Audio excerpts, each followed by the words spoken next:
Zoya news plus registered के सियालकोट से bureau chief मियां शाहिद महबूब की रिपोर्ट के मुताबिक सीआईए पुलिस ने डकैती की वारदातों में मुलविस उस्मान उर्फ नोमी गैंग के सरगना और दीगर 2 मुकदमात में मतलूब 2 मुलजमान समेत 7 अरकान को गिरफ्तार कर लिया। लाखों रुपए मालियती माल मसरूका, 10 लाख से ज़ायद नकदी, 3 मोटरसाइकिलें, 5 कीमती मोबाइल फ़ोन्स और असलहा नाजायज़ बरामद। तफसीलात के मुताबिक डीपीओ सियालकोट मोहम्मद हसन इकबाल की हिदायत पर सियालकोट पुलिस ने जराइम पेशा अनासर के खिलाफ क्रैकडाउन जारी कर रखा है। इस सिलसिले में डीएसपी सीआईए राना महमूदुल हसन ने टीम के हमरा कार्रवाई अमल में लाते हुए डकैती की दर्जनों वारदातों में मुलविस उस्मान उर्फ नोमी सरगना समेत 5 अफराद जबकि दीगर 2 मुकदमात में 2 अफराद को गिरफ्तार कर लिया है।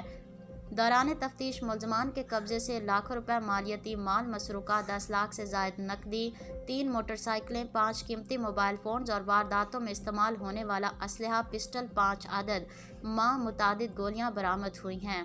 गिरफ्तार मुलजमान से मज़ीद तफ्तीश जारी है, जिनसे मज़ीद बरामदगी अमल में लाई जाएगी।